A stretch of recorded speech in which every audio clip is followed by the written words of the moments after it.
আমি সেই মেয়েটি, সেই মেয়ে যার জন্মের সময় কোনো শাঁখ বাজেনি, জন্ম থেকেই যে জ্যোতিষীর ছকে বন্দি, যার লগ্ন রাশি রাহু কেতুর দিশা খোঁজা হয়েছে, না তার নিজের জন্য নয়, তার পিতার জন্য, তার ভাইয়ের জন্য, তার স্বামীর জন্য, তার পুত্রের জন্য। কিন্তু যার গর্ভ থেকে আমার জন্ম, সেই মায়ের কথা বলেনি কেউ। আমি সেই মেয়েটি, সেই মেয়েটি যে জন্ম থেকেই বিবাহের জন্য বলি প্রদত্ত, যার বাইরের চেহারা, চোখ, নাক, মুখ, ত্বক, চুল রং নিয়েই দর কষাকষি। কালো না ফর্সা, খাঁদা না টিকালো, লম্বা নাকি বেঁটে, কুতকুতে না টানা টানা, যার মাথার বাইরেটা নিয়েই সকলের ভাবনা, মাথার ভেতরটা নিয়ে কারোর কোনো মাথা ব্যথা নেই।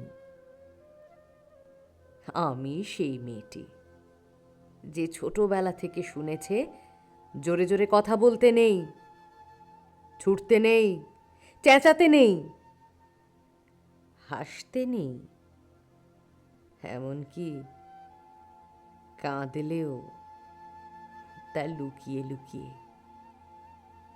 আমি সেই মেয়েটি যাকে বলতে নেই খিদে পেয়েছে, ঘুম পেয়েছে, ইচ্ছে করছে না, ক্লান্ত লাগছে, আর পারছি না, আর পারছি না। আমি সেই মেয়েটি খেলার জন্য যার হাতে তুলে দেওয়া হয়েছে পুতুল, পুতুলের আদল পাবার জন্য, পুতুলের সংসার বানাবার জন্য। আমি সেই মেয়েটি যে গত কোনো শতাব্দীতে 5 বছর বয়সে মালা দিয়েছে গঙ্গা যাত্রীর গলায়, কুলীন ব্রাহ্মণের 365তম স্ত্রীর অন্যতমা হয়ে স্বামীর গর্বে হয়েছি গরবিনী। একাদশীর দিন অবুঝ দশমী বালিকা তৃষ্ণায় আটক ঘরের মাটি লেহন করতে করতে প্রাণ ত্যাগ করেছি। সন্তানের পর সন্তানের জন্ম দিতে দিতে যন্ত্রণায় মুখ থুবড়ে পড়েছি সূতিকাগারে, জ্বলে পুড়ে মরেছি সতীদাহে। আমি বুঝতে পারিনি যে চাকরির জায়গায় নিজের কাজের কুশলতা দেখাতে নেই।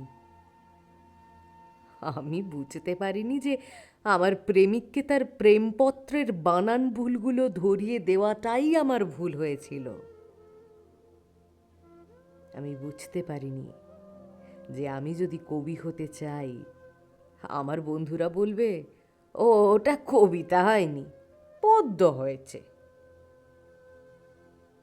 আমি বুঝতে পারিনি যে 20 শতাব্দীর শেষ সীমানায় এসে দাঁড়িয়েও এই পুরুষ শাসিত সমাজ বুদ্ধিমতীদের জন্য অপ্রস্তুত।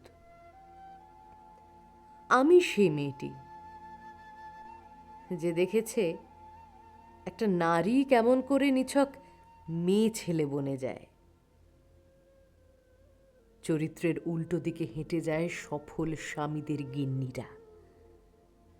শিক্ষার চেয়ে উজ্জ্বলতা পায় বেনারসি শাড়ির ফুলকি, বুদ্ধির চেয়ে দীপ্তিমান হয়ে ওঠে অন্ধকারে হীরা পান্না। জানেন, আমি সেই মেয়েটি যে জীবনের কয়েকটা বছর ভুলের পর ভুল পুনরপি ভুল করে চলেছি। অন্ধকারের দিনে ফিরতে পারি না বলেই কি আমি অপমানের জ্বলন্ত কয়লার উপর দিয়ে হেঁটে যেতে চাই? যেতে চাই দুঃখের দিকে? আমি প্রণাম জানাই সেই প্রথম আগুনকে, যার নাম বর্ণপরিচয়।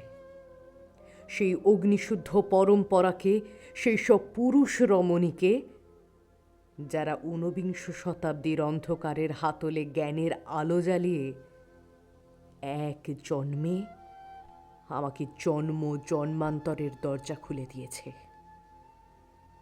আজ আমি প্রেমের জন্য ফেলে যাচ্ছি আরাম, শোকার্জিত সাকান্যের জন্য ফেলে যাচ্ছি কৃতদাসের চর্বচস্য, জেগে থাকার জন্য ফেলে যাচ্ছি ভাত ঘুম, যন্ত্রণার জন্য ফেলে যাচ্ছি সুখ, জ্ঞানের জন্য ফেলে যাচ্ছি অন্ধতা, আনন্দের জন্য ফেলে যাচ্ছি সাফল্য, অমৃতের জন্য ঐশ্বর্য।